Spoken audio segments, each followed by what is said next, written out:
예상할 수 있는 일들 방어하지 않고 사고가 나는 것은 결국 죽음을 용인하는 거죠. 아주 심하게 얘기하면 법률적 용어로 미필적 고의에 의한 살인 아닙니까?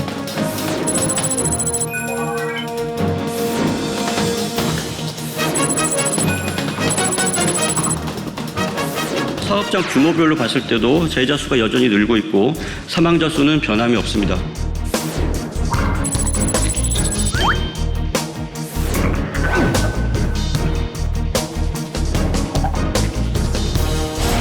시청자 여러분 안녕하십니까? 그래픽으로 만나는 경제 토크쇼 픽, 복잡한 경제 이슈를 쉽고 명확하게 전달해 드리겠습니다.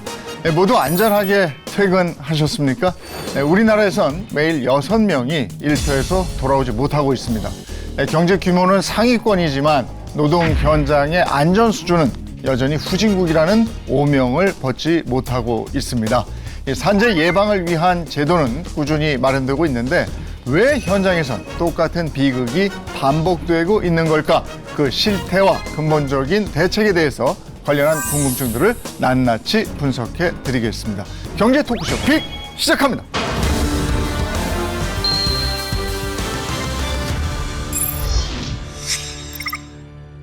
네, 오늘 함께해 주실 분들 소개해 드리겠습니다. 먼저 정진우 서울과학기술대학교 안전공학과 교수 모셨습니다. 어서 오십시오. 반갑습니다. 네, 장진락 노무법인 현율 대표 노무사 모셨습니다. 어서 오십시오. 그리고 이슈를 보다 쉽게 전해줄 반진욱 기자도 함께하겠습니다. 네, 안녕하십니까. 네, 지난해 산업재해로 다치거나 숨진 근로자가 14만 명을 넘어섰습니다. 구체적인 현황 좀 알아볼까요? 국회 입법조사처에서 발표한 보고서에 따르면 업무상 사고, 질병 등을 합친 산업 현장 재해자는 지난해 14만 2,721명으로 증가 추세에 있습니다. 사망자 수는 여전히 2,000명대였는데요. 사망 원인은 떨어짐, 끼임 같은 후진국형 사고가 여전히 절반 가까이를 차지하고 있다는 평가입니다. 중대재해처벌법이 시행된 지 3년이 지났지만 산재는 줄지 않았다는 게 정부의 판단입니다. 떨어짐 끼임 사고 같은 경우에는 기본적인 안전수칙만 지켜도 충분히 예방할 수 있는 재해입니다. 그런데 이런 기본적인 것들도 지금 현장에서 지켜지지 않고 있다는 증거인 거고요. 빨리 뭔가를 이루어내야 된다. 뭐 이런 조급함. 그렇죠. 그다음에 그 형식적인 안전관리 네. 뭐 이런 것도 지적을 하던데요. 우리나라는 아직까지 안전에 대한 의식이 지금 제대로 확립되어 있지 않다라는 거예요. 그래서 앵커께서 지금 지적하신 것처럼 공정에 대한 것, 납기에 대한 것들을 더 중요시하고 그리고 뭐 사고가 났다고 하더라도 이게 뭐 속된 말로 저희가 재수가 없어서 일어났다라고 얘기를 한다던가 왜 거기에 근로자가 들어가는지 모르겠다라고 이렇게 얘기를 하면서 사고에 대한 어떠한 원인을 제대로 파악하지 않고 그러면서 그거에 대한 제대로 된 반성이나 이런 것들이 없고 그러다 보니까는 그런 부분에서 확실한 태도에 대한 변화, 그다음에 재해에 대한 어떠한 그 대책에 대한 그 수립 이런 것들이 미흡하다 이렇게 볼 수도 있을 것 같습니다. 그 다른 나라하고 비교했을 때 어떻습니까? 우리나라 산재 상황이 어떻습니까? 국제노동기구에 따르면 2022년 기준 우리나라의 근로자 10만 명당 치명적 산업재해, 그러니까 사고 발생의 1년의 사망자는 4.3명이었는데요. OECD 회원국 가운데 4번째로 많은 수치로 우리나라보다 많은 국가로는 튀르키예, 캐나다, 러시아, 몽골이 있었고요. 반면 일본, 싱가포르, 독일, 선진국은 일명 안팎인 것으로 나타났습니다. 우리도 이제 선진국 문턱 안에 들어가 있는데 자꾸 이렇게 사고가 많아요. 저희가 어쨌든 뭐 제조업과 이제 건설업이 네. 전체 산업에서 차지한 이제 비중이 크다 보니까 어떻게 보면 산재 통계에서 좀 불리한 위치에 있는 것은 이제 분명한 사실인 것 같고요. 근데 그래도 그런 걸 감안하더라도 우리나라가 다른 이제 산재 예방 선진국에 비해서 산업재해의 발생률이 높은 것은 사실인 것 같습니다. 그것은 산재 예방 시스템에 문제가 있다. 현장에서 제대로 작동되고 있지 않다. 좀 실효성이 없는 것에 큰 원인이 있다고 이제 지적하지 않을 수 없을 것 같습니다. 그러면 주로 그 어느 업종에서 산재가 많이 발생합니까? 고용노동부 자료에 따르면 지난해 산업재해로 숨진 근로자가 가장 많은 업종은 건설업인 것으로 나타났습니다. 건설업 사망자 중 328명은 사고로 인한 사망이며 나머지 168명은 질병 사망자였는데요. 제조업, 광업도 비슷한 수치로 이 세 업종에서 발생한 사망자 수가 전체 비중의 67.7%를 차지했습니다. 올해 1분기 중대재해 사망사고가 많은 산업 역시 건설업으로 나타났는데요. 사망자 수가 71명으로 전년 동기보다도 10.9% 늘어난 것으로 파악됐습니다. 건설 투자가 지금 4년째 대폭 감소하고 있고 착공 면적이 많이 줄어들고 착공 면적 거의 35% 이상 줄어든 것 같습니다. 그리고 또 제조업도 역시 IMF 이후에 2023년의 경우에는 IMF 이후에 제조업 생산이 가장 곤두박질 쳤습니다. 가장 낮은 수준이었거든요. 그래서 그런 현재는 전체 사망 사고가 줄어드는 객관적 요인들이 있음에도 불구하고 중대재해가 줄지 않고 있다는 것은 상당히 심각한 신호라고 보지 않을 수 없을 것 같습니다. 근데 건설 현장이 다른 데보다도 위험 요인이 많아서 그런 겁니까? 그렇죠. 건설 현장 자체는 이제 물리적으로 보면은 고소 작업, 철골 구조 작업, 그다음에 중장비가 이렇게 운용이 되고 있는 그런 물리적인 위험 요인이 굉장히 많이 있습니다.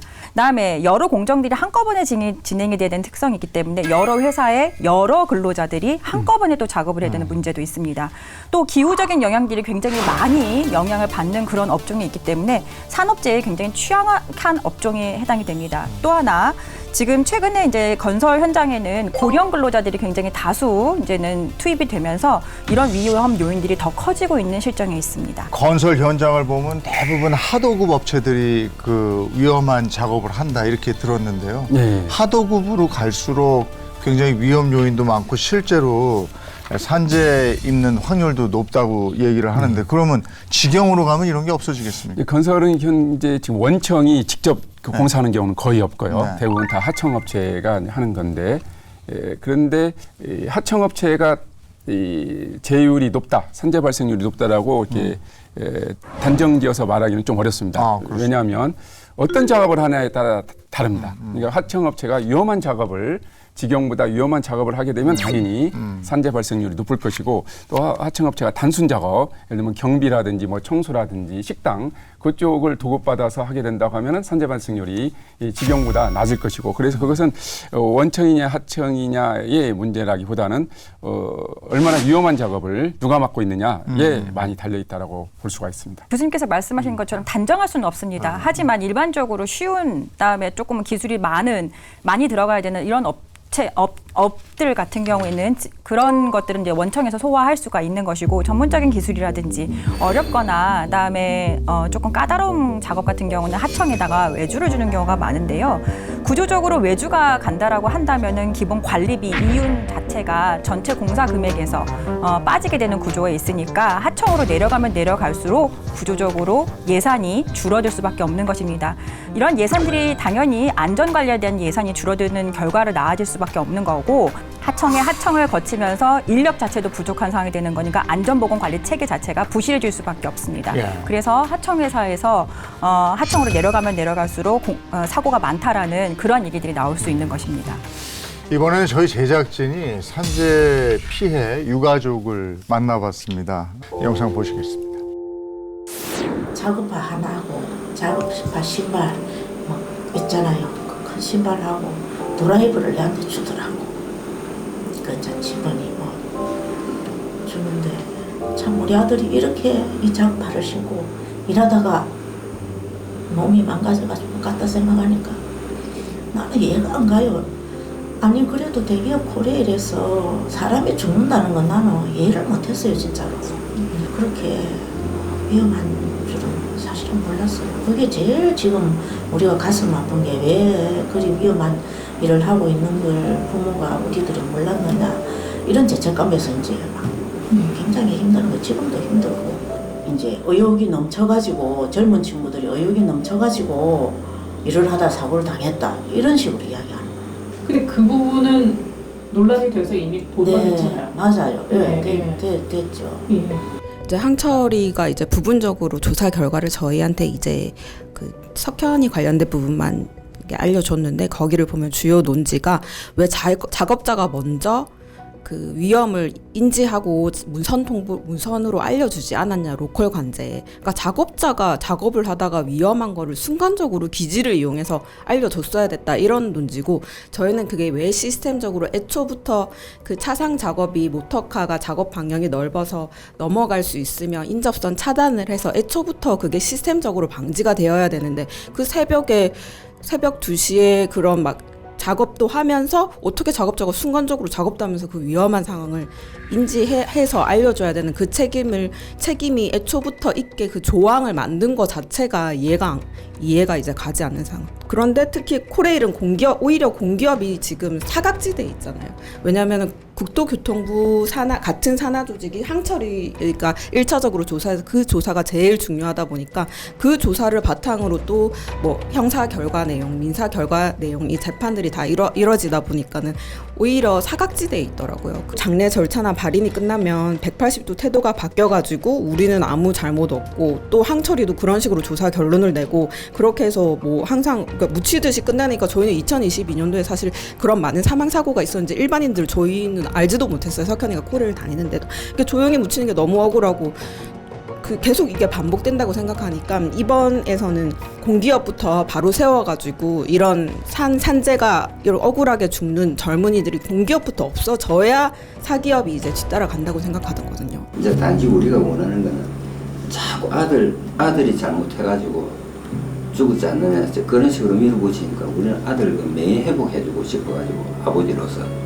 먹고 사는 거 이때까지 뭐 아들 아니라도 우리 먹고 살았는데 그 아들 간 것도 억울한데 자꾸 그런 식으로 아들이 잘못해가지고 그 사고 난 것처럼 그렇게 밀어붙이니까 이제 우리 유족적으로 너무 억울해요 사실은.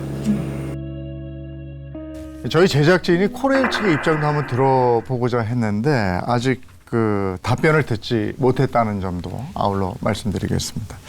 산재 사망 중에서 사고보다도 질병으로 사망한 사고가 더 많다 이렇게 얘기를 들었는데 맞습니까? 예, 작년 산업재해 현황을 보면 전체 사망자 2,098명 중에서 사고 사망자는 827명이었고 질병 사망자는 1,271명이었습니다. 질병 사망자가 61%, 즉 과반을 넘는 수치에 있는 것이고요. 요인으로 본다라고 하면은 진폐가 40%, 그다음에 뇌심혈관 질환이 약 30%, 그다음에 직업성 암이 16% 정도로 되면서 장기적인 노출과 누적된 건강 손상이 이제 이 사망에 이르게 되는 원인이다. 그리고 특히나 이제 최근에 들어서는 고령자 비율이 늘어나고 있기 때문에 이런 질병성 산재가 더 늘어날 것이다. 이렇게 볼 수 있을 것 같습니다. 중대재해처벌법 얘기 안 하고 넘어갈 수는 없죠. 중대재해처벌법이 시행된 지가 3년이 넘었는데 산재 피해 예방에 얼마나 도움이 됐습니까? 중대재해처벌법이 시행된 지 3년이 지난 지금 과연 전망대로 이뤄졌을까요? 답은 아니오입니다. 국회 입법조사처 조사에 따르면 일하다 사고로 사망한 사람 수는 2018년 2,142명에서 지난해 2,098명으로 소폭 감소하는 데 그쳤습니다. 이 같은 변화는 통계적으로 유의미한 수준이 아니라는 게 입법조사처의 설명입니다. 만 명당 산재 사망률을 뜻하는 사고 사망 만인율은 같은 기간 1만 명당 51명에서 1만 명당 39명으로 통계적으로 유의미하게 줄긴 했습니다. 다만 법 시행 전부터 산재 사망자가 지속적으로 감소해온 경향을 고려하면 중대재해법만의 직접적인 영향으로 보긴 어렵다고 설명했습니다. 다친 사람까지 포괄하는 사고재해자 수는 2018년 9만 832명에서 2024년 11만 5,773명으로 오히려 증가했습니다. 즉 중대재해법 시행 이후에도 산재로 인한 피해는 여전하다는 뜻인데요. 강력한 규제 정책이 등장했음에도 왜 산재는 줄지 않는 걸까요? 근로자가 건강하게 일하는 세상을 목표로 출범한 김용균 재단 김민숙 이사장님을 만나 이야기를 나눠봤습니다. 뭐 양형 기준 높이고 뭐 그랬다고 하지만 실질적으로 뭐 기소는 되나 처벌을 거의 안 하고 있어서 이게 우리가 중처법을 만든 이유가 사라지는 거 아닌가. 그러면 알맹이는 빼고 이제 허울만 남은 중처법인가 이런 생각이 들고 이거를 좀 강화를 해야 되겠다. 우리 사회가 권한은 있을 때 책임이 안 지려고 다 이렇게 만든 거 아닌가. 결국은 쉽게 쓰고 버려지는 사람들을 많이 만들어서 기업이 이윤만 챙겨가는 형태잖아요. 그게 구조적 문제라고 생각해요. 일하러 왔다가 적어도 죽지 않는 사회, 다쳐서 병들고 그렇게 삶이 힘들어지지 않는 사회, 누구라도 존중받고 사람의 가치가 존중받는 사회, 그 한 생명체로서 존중받을 수 있는 사회가 되었으면 좋겠어요. 중대재해처벌법 실효성에 대해서 어떻게 보세요? 중대재해처벌법이 3년 전에 만들어졌을 때, 이제 처벌을 하는 부분들에 대해서 이제 굉장히 이제 많은 사업주들에게 또 국민들에게 다가갔던 부분들은 어떤 의식을 전환을 시키는 데에는 의미가 있었죠. 그렇지만 중대재해처벌법이 만들어지고 3년 동안에 검찰의 기소율이라든지 그다음에 실질적인 처벌 사례 자체는 그렇게 유의미하게 나오지 못하고 있는 상황이에요. 예를 들어서 벌금 같은 경우는 법에는 10억 이하의 벌금을 이제 저희가 구형하고 그다음에 처벌할 수 있게끔 되어 있지만 실제 벌금을 받는 건 한 7천만 원 정도밖에 되지 않기 때문에 굉장히 법하고 현실과의 괴리가 크다 보니까 이 3년 동안에 기업들이 다시 학습한 부분들은 뭐냐면 그냥 페이퍼 작업을 좀 열심히 잘 해놔야 되겠다. 라는 걸로 해서 별로 처벌은 무섭지 않을 수 있겠구나라는 인식을 갖게 된 것 같습니다. 그래서 결국은 이 중대재해처벌법이 처벌에 있어서는 사업주들을 처벌하는 부분들에 있어서는 현재에는 실패하고 있는 것이 아닌가 이런 생각이 들고 그리고 다시 이제 처벌에 대한 강화라고 정책을 만든다라고 한다면은 이런 부분들은 이미 선행학습이 있거든요. 새로운 정책들이 좀 필요하다 이렇게 말씀드리고 싶습니다. 그러니까 이게 정책 자체가 중대재해처벌법인데 네네. 처벌이 악하다, 솜방망이 처벌이다 이런 네. 지적 지금 해주셨는데 동의하시는 겁니다. 이게 어떻게 보면 처벌에 이제 주안점을 뒀는데 그것마저도 목적 달성을 못했다고 한 점은 뭐 심각하다고 하지 않을 수 없고요. 근데 더 심각한 문제는 예방이 이제 목적인데 예방 효과를 못 거두고 있다. 그것도 엄청난 비용을 들이면서 그러면 왜 예방 효과를 못 거두고 있느냐 하면 이 법 자체가 예측 가능성과 이행 가능성이 현저히 떨어집니다. 예측 가능성과 이행 가능성이 없는 규칙을 아무리 제재를 높인다고 한들 강한 제재라고 하더라도 공포 분위기 조성이나 할 뿐이지 분기를 잡는 효과는 있겠지만은 예측 가능성과 이행 가능성이 없는데 어떻게 그게 예방 효과로 이어질 수 있겠습니까? 너무 이 법을 좀 정교하게 좀 실효성 있게 만들었어야 하는데 너무 졸속으로 좀 심하게 말하면 번갯불에 콩 볶듯이 만들다 보니까 이미 그 당시는 저는 어떻게 보면 제가 유일하게 많이 반대를 했었는데 애견된 일이라고 할 수가 있습니다. 심지어는 중후부처인 고용노동부도 원청이 하느냐 하청이 하느냐 도급인이 하느냐 수급인이 하느냐에 대해서 구체도 들어가면 답변을 하지 못하고 있습니다. 답변을 주지 못하고 있습니다. 근데 이번에는 대통령의 지시로 경찰에서 산업재해 전담 수사팀을 꾸린다 이렇게 돼 있는데 이거는 실효가 있겠습니까? 실효성이 없을 거라고 생각이 되고 오히려 상당히 그 공권력 남용, 무리한 수사로 이어질 가능성이 좀 높다고 생각하고 있습니다. 이미 경찰에는 업무상 과실치사에 대해 현재도 수사하고 있는 부서가 팀이 다 있고요. 대통령이 이제 그렇게 말하면 당연히 경찰에서는 굉장히 압박을 느끼겠죠. 그럼 어떻게든 실적을 또 올려야 한다라는 그런 압박이 있다 보니까 아마도 그냥 무리한 수사하고 무리하게 처벌하는 좀 심하게 말하면 공권력 갑질의 이제 수단으로 이제 그런 식으로 이어지지 않을까 심히 우려스럽습니다. 그럼 노동부하고 경찰하고 같이 수사하는 거예요? 예, 지금 9월 7일 경찰청에서 이제 조직 개편 내용들을 발표를 했습니다. 기존의 전국 시도지방 형사기동대에 있던 안전사고수사팀을 고용노동부에서 파견된 감독관을 포함을 해가지고 약 40명 정도 더 충원을 해서 산재 전담 수사팀으로 이제 만들겠다라는 것이고요. 이 산재 전담 수사팀에서는 그동안에 해왔던 일들 중에서 업무상 과실치사에 대한 것들, 그다음에 중대 시민재해에 대한 것들을 좀 신속하고 전문적으로 수사를 하겠다라는 것입니다. 여전히 고용노동부에서는 중대 산업재해에 대해서 수사를 하게 되는데요. 이렇게 지금 조직 개편을 이제 통해서 이제 진행을 한다고 하더라도 실질적으로는 지금 중대 산업재해만 놓고 본다라고 하면은 고용노동부가 중대 산업재해에 대해서 수사를 또 하고, 그다음에 과실치사에 대해서는 또 경찰이 또 수사를 하게 되면서 2중, 3중의 수사가 이루어질 수밖에 없고, 이런 부분에 대해서는 행정력에 대한 낭비라고 볼 수밖에 없는 지점들이 있을 것 같습니다. 또 하나, 고용노동부와 경찰이 굉장히 업무상 공조가 쉽지 않은 구조에 있거든요. 그래서 협업이 잘 진행이 될 수 있을지 좀 우려가 되는 부분들이 있습니다.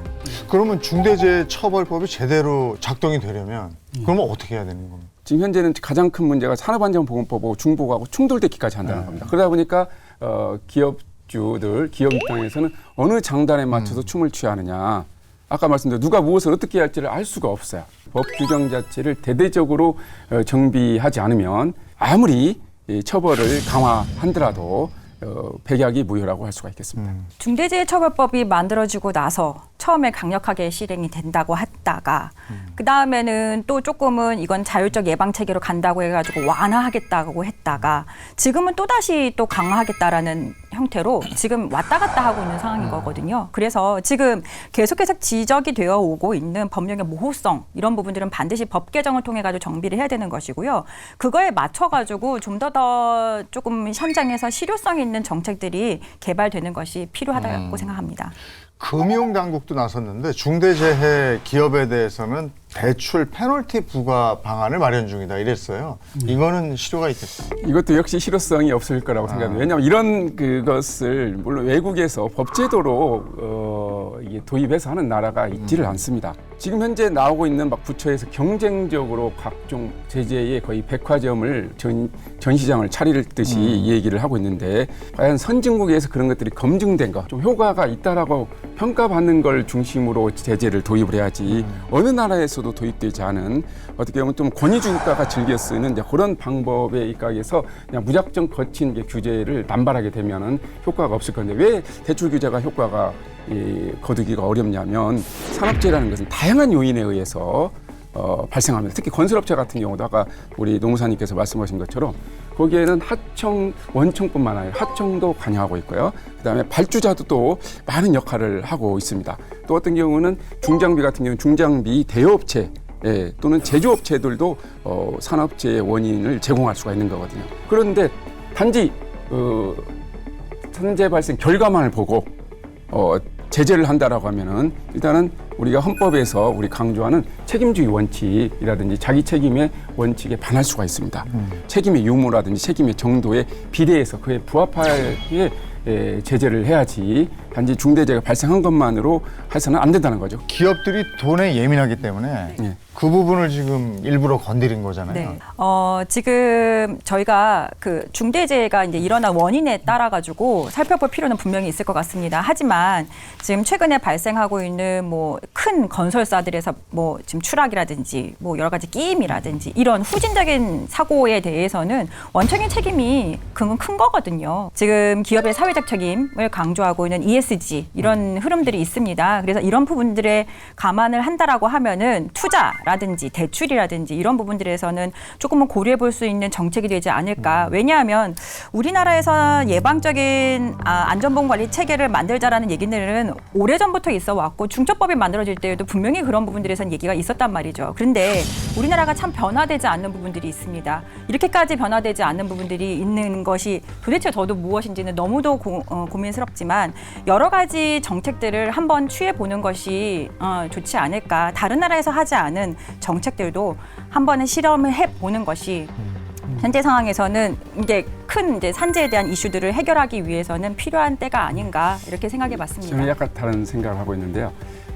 이건 아까 말한 어떤 정책을 도입할 때는 굉장히 신중하게 충분한 검토를 거쳐서 도입해야지 우리 노동자분들이 실험 대상은 아니지 않습니까? 그런데 이게 적용하고 나서 실패하면 그때 가서 고치면 되겠다라고 생각하는 굉장히 어떻게 보면은 정부 당국에서는 무책임한 발상이라고 할 수 있고요. 실제로 건설업에서 건설업체에서 발생한 사망사고 경우는 소송을 가면은 거의 50% 이상이 무죄가 나옵니다. 그렇다고 하면은 어떤 특정 업체에서 사망사고가 발생했을 때 그 업체에 정말 책임이 있다라고 얘기하기에는 상당히 시간이 걸리고 원인 조사를 해봐야 한다는 거죠. 그런데 그 부분은 어떻습니까? 산재가 일어났어요. 그럼 피해자에 대한 보상은 제대로 되고 있습니까? 네, 우리나라에서 산업재해보상보험법은 꽤나 굉장히 잘 만들어진 법으로 만들어져 있는 것이고요. 다만 이런 산재보상보험법에 따라서 근로자들이 보상을 받는 데에는 실질적인 현실적인 어려움들이 있습니다. 첫 번째로는 사고와 그다음에 업무와의 사고와 그다음에 질병 간의 상당 인과관계가 있는 것을 근로자가 입증을 해야 되는 부분들이 있습니다. 그래서 그런 것들을 입증하기 위해서 목격자 진술서라든지 작업의 일지라든지 여러 가지 입증 자료들을 스스로 이런 것들을 만들어야 되는, 확보를 해야 되는 그런 노력들이 필요합니다. 또 하나 근로복지공단에 산재 신청이 들어간다고 하더라도 이런 것들에 대한 처리 기간, 특히나 업무상 질병에 대해서는 특진이라든지 이런 절차까지 거친다라고 하면은 7, 8개월, 길게는 몇 년까지 걸리는 경우도 많습니다. 따라서 산재 보상에 대해서 법과 달리 현실적으로는 매우 어려운 부분들이 있다라고 말씀드릴 수 있을 것 같습니다. 아니 또 산재 은폐 사례도 있어요? 산업재해를 당하고도 숨기거나 신고하지 않고 건강보험으로 진료를 받은 사례가 한 해 수만 건에 달하는 것으로 나타났습니다. 국민건강보험공단 자료를 보면 지난 2020년부터 올 6월까지 공단이 적발한 산재 은폐 미신고 건수가 23만 6,500건을 넘는데요. 연평균 4만 3천 건으로 이 기간 부당 지급된 액수가 328억 원이나 되는 것으로 나타났습니다. 산재가 많으면 뭐 불이익이 따르니까 이걸 은폐하겠다 뭐 이런 거 같은데 이거 이렇게 안 하게 하려면 어떤 대책이 필요한 겁니까? 가장 먼저 아프면은 저희가 찾는 곳이 이제 병원이기 때문에 병원에서 이제는 의사가 초진을 할 때 이런 것들에서 발생하게 된 원인을 듣게 될 수가 있습니다. 그리고 그다음에 근로자가 이제 다친 시간이라든지 그다음에 하던 일이라든지 조사를 하게 된다고 하면은 이런 것들이 기본적으로는 산재에 해당이 될 수 있는지 여부에 대해서는 판단이 될 수가 있을 것이고요. 그리고 의료기관에서 이런 부분들에 대해서 조금 이제 전문 인력이라든지 이런 것들을 좀 보강을 해서 산재 은폐라든지 이런 것들을 막을 수가 있고 부당하게 건강보험으로 처리가 되는 경우도 예방할 수 있을 것 같습니다. 네. 이재명 대통령이 산재와의 전쟁을 선포한 가운데 관련 대책들이 나오고 있는데 어떤 내용들입니까? 대통령 직속 국정기획위원회에 따르면 실효적 산재 예방으로 산업재해를 줄이겠다는 계획인데요. 2030년까지 산재 사망률을 1만 명당 0.39명에서 OECD 평균 수준인 1만 명당 0.29명으로 낮춘다는 목표를 세웠습니다. 산재 국가 책임 실현 과제도 밝혔는데요. 산재보험 대상을 확대하고 판정 기간을 단축하는 내용입니다. 이외에 일터 기본권을 보장하는 방안도 담겼는데요. 5인 미만 사업장 등의 노동관계법 단계적 적용 확대, 동일 가치 노동 동일임금 명문화 등이 추진될 예정입니다. 주무부처인 고용부는 이에 발맞춰 9월 중 중대재해 근절을 위한 노동안전 종합대책을 발표할 계획입니다. 노동안전 종합대책에는 어떤 내용들이 담겨져 있습니까? 예, 지금 아마 9월 조만간 아마 9월 중순 정도에 이제 발표를 할 것 같은데 내용을 이제 대충 이제 살펴봤는데 또 실효성이 없는 대책들이 굉장히 많이 있습니다. 그러니까 아까 말씀드린 대로 우리가 이 많은 그동안에 많은 정말 너무도 많다라고 할 정도로 대책들을 쏟아냈는데 그 대책들에 대한 충분한 반성과 진단, 고찰이 없다는 점이 좀 아쉽습니다. 먼저 제재 강화라는 먼저 결론을 내려놓고 거기에 좀 꿰맞췄다라는 느낌이 들어서 좀 별로 실효성을 거두기는 상당히 많은 한계가 있다라고 이제 평가할 수 있겠습니다. 그럼 교수님 보시기에 실효성이 있는 대책은 어떤 게 있어야 되는 거고 보완은 어떤 내용을 해야 될까요? 선진적인 정보, 정말 실효성을 거두려면은 예방 시스템을 개선하는 것에 거기에 주력을 해야 합니다. 근데 단 정치인들은 자칫하면 행정기관도 그렇고요. 예방 시스템을 개선하는 것은 시간도 많이 걸리고 복잡하고 어렵다 보니까 그것을 회피하는 수단 또는 회피하는 알리바이로 바로 제재 강화를 통해서 뭔가 하고 있다라는 정치적 제스처를 취하는 경우가 너무 그동안에 우리 역사에서 보면 너무 많이 보이고 또 외국 비교법적으로 보더라도 그런 것들이 많이 보여서 그 부분을 정말 경계를 좀 할 필요가 있겠다. 좀 진지해질 필요가 있다. 진정성을 좀 갖출 필요가 있겠다라고 생각이 듭니다. 바로 눈에 보이는 단기 효과 때문에 이런 극약 처방을 쓰는 것도 같은데 이런 공포 정책은 오래가지 않는다. 이런 얘기인가요? 제가 지금 현장에서 느꼈던 부분들에 대해서는 근로감독관들을 충원을 해서 특히 산업안전에 대한 감독관들을 충원을 해서 불시 점검들을 강화하고 그다음에 이런 부분에서 과태료도 상향하겠다. 이런 부분들이 굉장히 사업주들에게 굉장히 임팩트 있는 내용으로 전달이 되는 것을 느꼈습니다.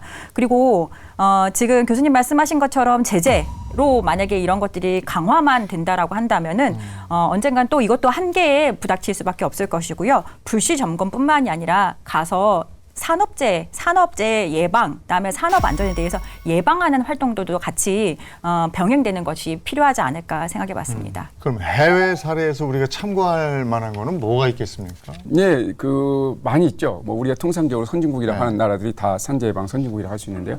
영국, 독일이 이제 대표적으로 여러 가지 종합적으로 봤을 때의 산업안전 선진국이라고 이제 평가를 받고 있고요. 또 일본 역시 굉장히 어떤 적은 비용으로 높은 산업안전 성적을 거두고 있고 각 업무 주체에게 역할과 책임을 명확하게 설정하는 부분이 어떻게 보면 주목할 된다라고 할 수가 있습니다. 그런데 그런 면에서 우리나라는 완전히 대실패했다라고 볼 수가 있습니다.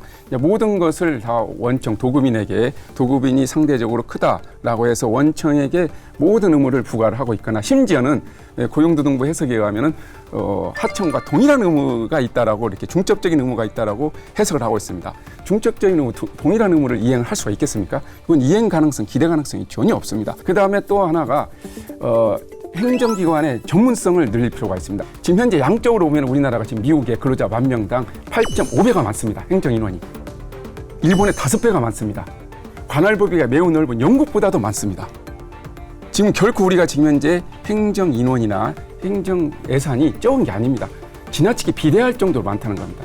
그런데 왜 효과를 못 거두느냐면 전문성이 턱없이 부족해서 그렇습니다.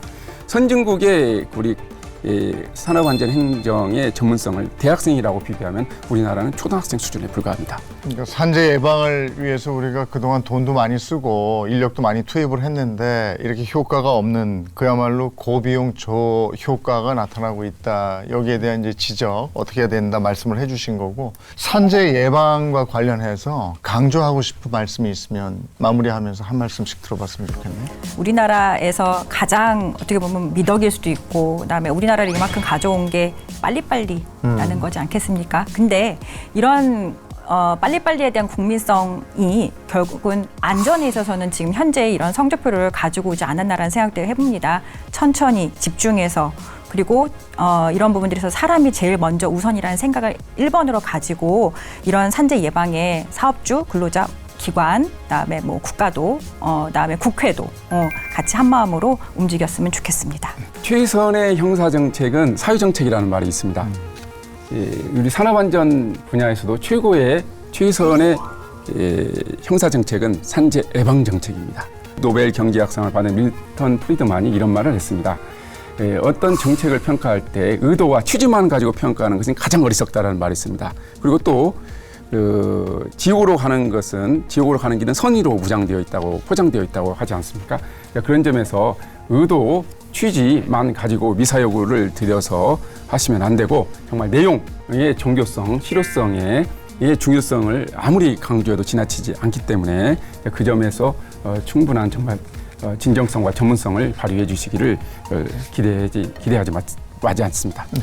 출근해서 일터에서 열심히 그리고 안전하게 일하고 집으로 돌아와야죠. 이건 지극히 상식적인 일입니다.